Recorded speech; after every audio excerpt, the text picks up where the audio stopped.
Welcome to GracePoint. GracePoint is a global community of inspired, visionary thought leaders and students who know that the first step in healing the world is to fulfill their own personal potential, align with their unique life purpose, and unify in their vision for an abundant world for everyone. And now, here is the GracePoint podcast.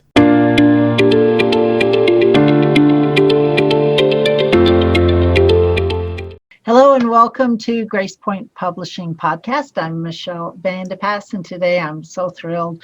I've got Deanna Hansen with Unblock Your Body, how decompressing your fascia is the missing link in healing. Wanted to get that right. I love this book. I love the cover. I love your work. So what can I say? Welcome to the show. Thank you so much, Michelle. And I just want to thank you so much also for the journey that we've been on together. For me, this was all very universal. Like it was like you were placed in front of me when I needed you, and the relationship continues. So I'm just thrilled for that. Oh, me too. Thank you. Thank you. All right. So I got to just, for people who don't know, the first thing you have to do is explain what the heck fascia is.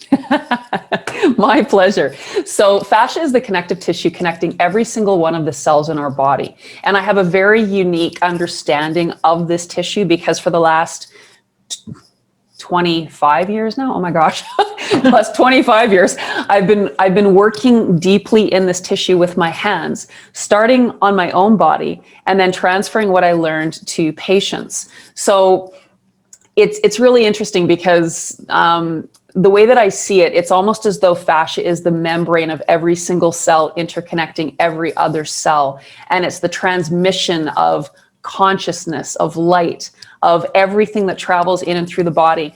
And the goal, from my perspective, of the fascia system is to ensure that every single cell in our body is properly aligned and to maintain its internal space. Because really, it's where the space is, where the magic happens. So over time, what happens to the body under the constant forces of gravity, unconscious posture, injuries, even surgeries that create scar tissue is we become dense and thick.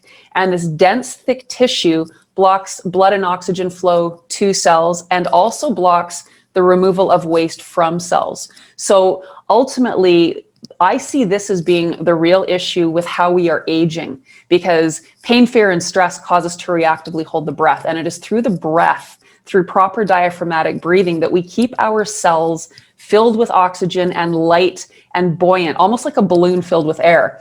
As long as that balloon is filled with air, it almost defies gravity. And we want every cell in the body to be light and buoyant so that we can glide through life, where what is actually happening is most people don't have a really strong connection to their diaphragm, and they're breathing through the muscles of the upper chest. So the oxygen in our bodies has depleted significantly, and our bodies have collapsed and they've become very sticky and twisted. So this is what's really causing aging as we know it, because pain, fear, and stress cause us to reactively hold the breath. We all know that the world is a very stressful place 24/7. So Right. People intuitively have really stopped their connection to their breath and therefore the connection to feeding their bodies properly. Every single cell in the body requires oxygen to feed the fuel. So if we only have 20 or 30% of our cells actually receiving oxygen, it's almost as though we are carting around these heavy bodies as opposed to having these nice, light, fluid bodies that can move through time with grace. Yeah. So you're talking about getting the oxygen into the cell. So in my head, it feels like it sort of expands the cell with light. Yes. So that all the other stuff can detox. So let's go back to fascia for just a minute. So if I'm like holding my arm, it's like under there. It's under there, right? It's everywhere. It innervates bone, organ, skin, fat, ligament, muscle. So I don't see a differentiation in the body. And that's, again, where I think my perspective is quite unique. As an athletic therapist, I was trained to look at muscles and tendons and ligaments and all the things that get injured with activity, where the way that I see it, if you sprain your ankle, for example, it's not just the ligaments that are involved, it's everything. And there's blood vessels. Fascia innervates the blood vessels, the nerve fibers, absolutely everything is made up of this fascia. So we need to truly understand this tissue, the system in our body, and properly feed it so that we can actually move through time in our life without undergoing the negative effects of gravity and unconscious behavior, which, if we do that, the way that we age is very, very different. Yeah, and you've been working on this a long time, and I know when you and I first started working together and you introduced this whole concept to me, part of what you teach is sort of laying on a block. I wish I had my block with me. It's at my house, but it's a block, a beautiful bamboo block that you lay on, and you breathe into it, right, and it opens your cells. Yes. It's an amazing process, and this book sort of explains how and why that works, I guess. Right? It does. Yeah. Yeah. Yeah, go ahead. So really, it comes down to understanding scar tissue and adhesion, because there's three pillars to block therapy. And the first one is creating space. So because of gravity and all the things we just mentioned, we actually lose our internal space. We get shorter and wider as we get older. Ultimately, what we want to do is we want to keep our height, and we want to keep our size and shape the way it is meant to be. But because we collapse into ourselves, what we are taking away is that internal space. So the very first one is through the process of lying on the tool, connecting to the breath, and driving through the layers of fascia. By connecting with pain, we melt the adhesions, because ultimately pain equals restriction in the body. So when we can wrap our head around pain as well as a different language, as opposed to something to be afraid of and push away, the pain in the body is the baby crying. You wouldn't ignore your baby crying. You would embrace your baby. You would figure out what that cry means, and you would feed the baby whatever it is, whether it's love, changing a diaper, sleep, comfort. Our cells are the same. Right? If the baby's Exactly. crying, it's just information, right? Just a short anecdote. Years and years and years ago, when I had some chronic pain, I journaled with that pain, right? And talked to the pain. And that's how I was able to get the information to release the pain. And that's kind of what you're talking about too. It's just information. And there's a lot of ways to release it. And you're suggesting through the fascia, through the breath, through connecting with the pain to release it. Because what happens under that compression is we push away a bunch of our cells, and those cell membranes, they communicate with our brain to give us information in the moment. So if I'm sitting collapsed in front of a computer for 20, 30, 40 years, and I have literally shrunk in my size or in my height, there's a whole bunch of cells that aren't responding to what is going on in life. They're not receiving blood and oxygen flow, so they're also not sending signals to the brain. And that's where it gets really interesting, because then we connect into memory. And in this book, I actually share an anecdote where I was in that time, I was at the beginning of my yoga studies, and I loved the process I went through because they made us be our own subjects. And one of the things that we had to do was become very aware and observe how we would feel in any given moment. So one of the things I was doing was walking through a mall, and I was in a great mood that day. And I'm walking, just enjoying myself, and I catch a glimpse of this man walking toward me, and he looks at me, and he has this look of disappointment in his eyes. And immediately, my gut just turned, and I felt anxiety. And because I was awake to this, I thought, what just happened? So the first thing was like, what did I do wrong? Did I upset this man or whatever? And then, I took a moment, and I'm like, there could be a whole bunch of reasons. We could have just caught each other's glimpse when he had a pain shot in his knee, or maybe that was just his expression. I mean, it's so funny how we fill in the gaps with our own story.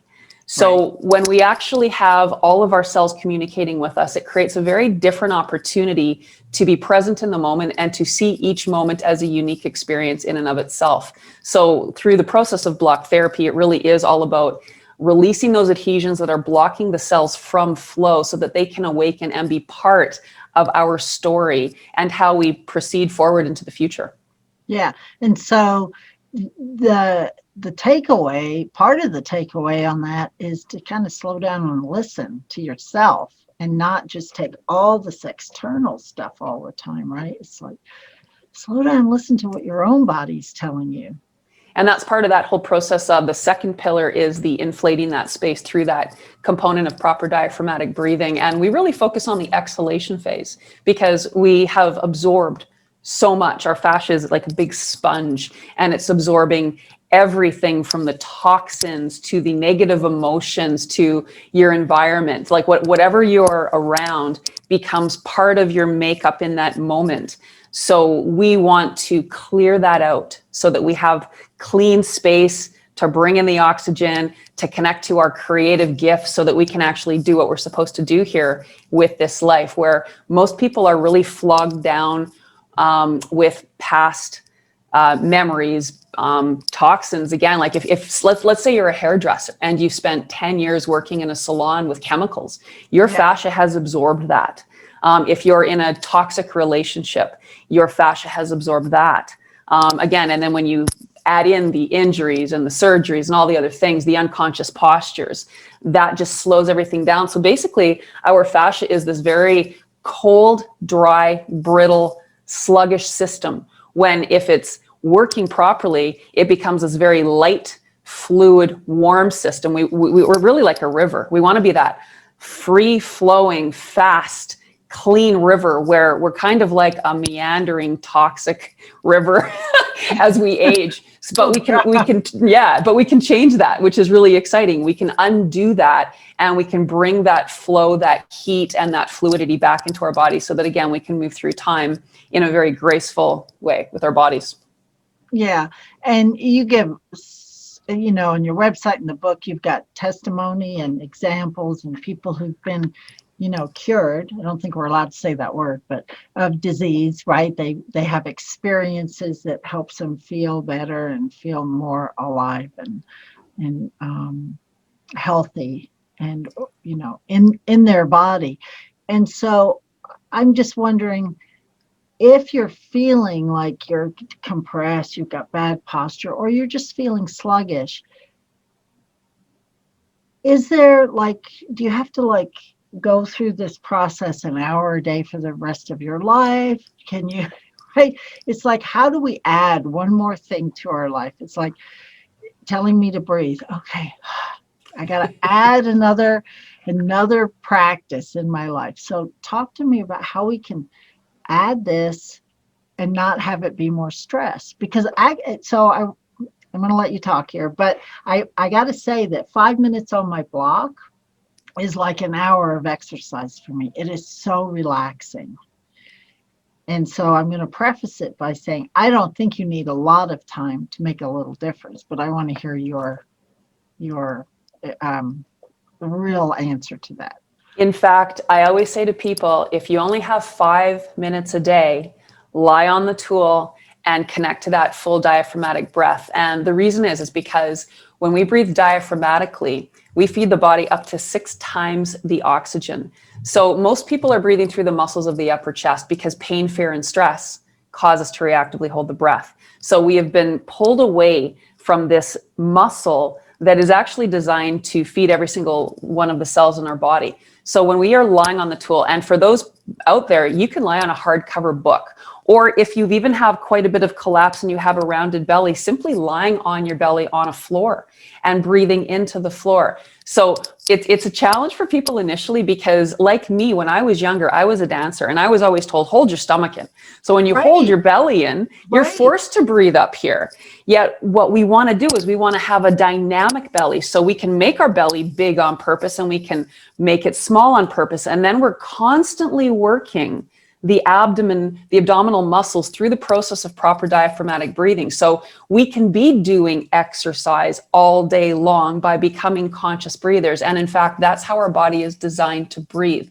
But because we're so far away from the posture to support that, we've become these upper chest breathers. So again, we are I mean, 6 times the oxygen is a huge amount. And it's not because we're pulling 6 times the air into the lungs. It's because it's at the base of the lungs where the majority of the oxygen receptor sites reside, as well as where the majority, when we're upright, of the blood flow is. So that's where the absorption happens. So if we're breathing through the muscles of the upper chest, we're not even bringing the air deeply enough into the lungs for that absorption. Also, in 2014, they did a study in Australia proving 84% of weight loss comes through proper exhalation. So to me, that was one of the most wonderful studies they could have shared, because it's through the breath that we remove the toxins from the body. And for somebody like me who, before this journey began for me, I was 50 pounds overweight. I was not eating a lot. I was working out like a fiend, and I was getting bigger. So it was almost like I defied, like the whole rules of weight loss didn't apply to me. And why not? I mean, I'm working hard.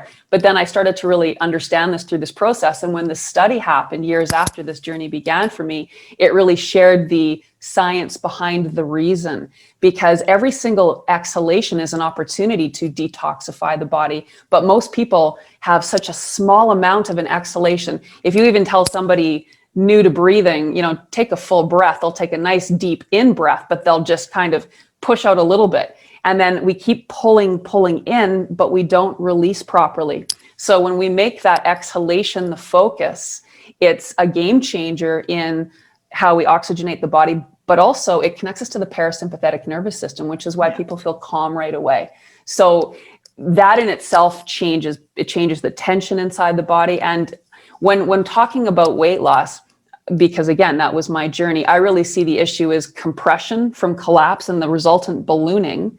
And then because of that, we become toxic because our flow is stagnant. So if we don't have a nice high flow, and like if we're not that clean, fluid, fast flowing river, we become the meandering river that has pockets of algae because there's blockages and it has all these issues. And that becomes the diseases in the future to us. So it's really important to understand what we want for fascia is we want heat, we want flow, and we want alignment. And that is the third pillar of block therapy, is proper foundations. So we create the space, we inflate the space, and then we maintain the space. And then your body becomes really efficient. So even if you do have an injury, or even if you do have a week where you're on holidays and you might be, eating and drinking more than what your body is normally used to, it's efficient at getting back to its neutral place and healthy place because your systems are already turned on. I live here in Winnipeg in Canada, and it's like we're in the middle of winter right now. So if your car's been sitting outside, you've got to warm it up for 20 minutes before you're going to drive. And we don't want that to be the situation in the body. We want the body to be ready to go all the time. And with the proper breath, that's how we do that. Right. Not get up out of bed and shuffle and feel like, ache and creak, right?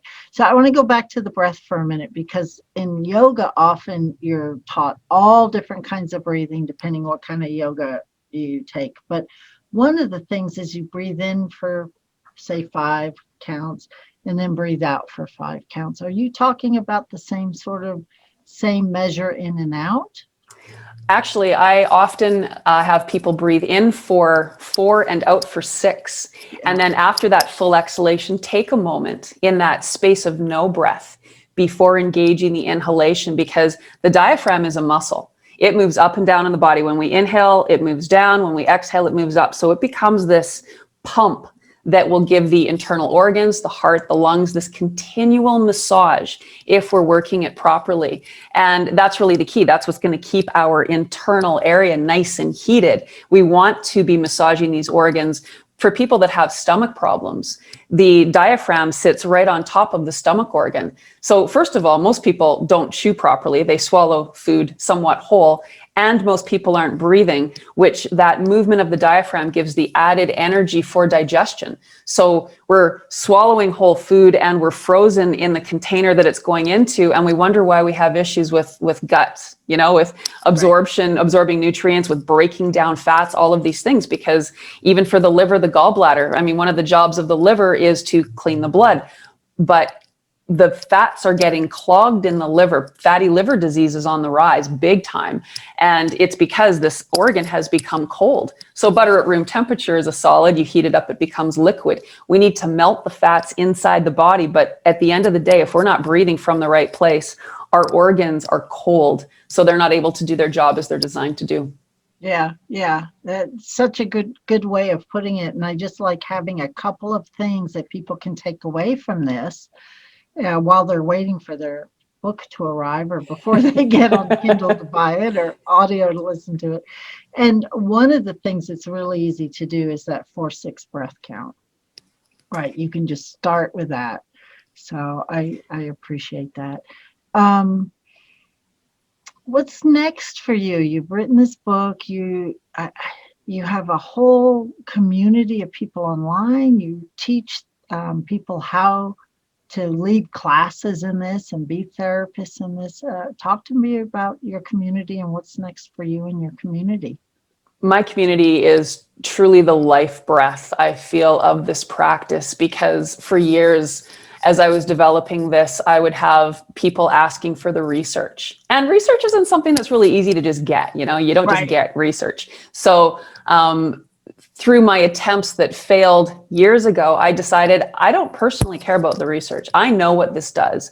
I want to make sure that if people are open to this work, they have the work. So in my community now, my private Facebook community, Block Therapy community, there's 4,000 members in there. And what is so lovely is they are sharing what's happening. So for me, for example, I have my own set of issues and the injuries and all the problems that I personally have as an individual, but I don't have things that other people have, say like fibromyalgia. So for me to be, I'm not an expert on fibromyalgia. The person that has done block therapy to get rid of their issues with fibromyalgia are the experts. And so it's lovely because people can ask questions to the community. So people that have had their real experiences get to share and help guide and support. And it is such a beautiful place to be. It is so warm, and I'm thrilled with the community. We also have a university. So we do teach people how to teach this to their communities, as well as to become therapists in this, where we get photos of people and we can see cause sites, because where people have pain is the pain site, but that's not what's causing the pain. There's going to be cause sites and pain sites in the body, and we can see it visually in the fascia, the way that the fascia will twist and hook. For example, something like cellulite. Mm-hmm. The fascia is here literally to support and protect us. And one of the goals of the fascia is to keep us upright and to keep us aligned. So if we're not supporting that process through understanding proper foundations and proper breathing, and we start collapsing and we're all dominant on one side, so we basically age in a forward rotational direction, our bodies are twisting away from balance. So the fascia will grip and adhere to bone and other structures to maintain stability. And energy moves in waves and spirals. So these grips occur in a spiral fashion. So here's the dimple of the cellulite. So people don't like the appearance of it, but more importantly, from my perspective, it's an indicator that now you have blockage to cells on the other side. And back to your comment about curing disease, I don't actually believe in disease. I believe there are blocks in the fascia system stopping certain tissue from being properly fed and clean. So they will arise with a symptom. And if that tissue happens to be an organ or a muscle or whatever it is, symptoms are going to arise based on that tissue not receiving what it needs to be properly fed and clean. So I lost track. Okay. So much to talk about. So you get the Facebook community. You teach people to become therapists. You've got this book, Unblock Your Body, but you've also got other books out, at least one, two more books out there. Yeah. And my next passion project is Block Therapy Academy for Kids. So this is something I've wanted for a very, very long time, but there is a time and a place for everything to get developed and happen. And I see the youth today being in a lot of turmoil because they are growing up in front of screens, where you and I adopted screens as adults once we were fully grown. When you're growing up in a compressed forward way, that's impacting everything. And the amount of scoliosis I'm seeing, the issues, the mental struggles and challenges kids are having, I really see it all being a function of them not connecting properly to their breath. So we are in the developmental stages now of getting this Block Therapy Academy for Kids underway. And my goal is that we launch the beginning stages of it in the fall. So Wow. there's a lot of stuff going on, and I'm just so thrilled. And I just actually had a wonderful podcast this morning with Dr. L, the parent whisperer, who I've been on some of his podcasts, and he's incredible. And he's going to be an active participant in that as well. That's fantastic. So is there a book coming out, Unblock for kids? Maybe we should talk about that. Maybe we should. Excellent. Yes. Okay, we've got to wrap this up. Tell me what one question I forgot to ask was. Oh, one question you forgot to ask. I would love to address the immune system, being that it is such a thing today. Right. So I really do believe that our body, when given what it needs, has the capacity to be stronger than anything out there. And it really does come to that proper exhalation, because that is how we keep the body clean and we keep it fed. So with the process of block therapy, one of the reasons why it is so impactful on the breath is because it releases the adhesions, blocking that diaphragmatic muscle from moving properly. And within one class, people in our community will share the difference in their ability to take a deep breath and how calm they feel. So from the perspective of health today, connecting into your body and understanding the system and your breath is, in my opinion, the most powerful way to combat anything that we have to deal with. Also, to come at it from a very calm-centered place.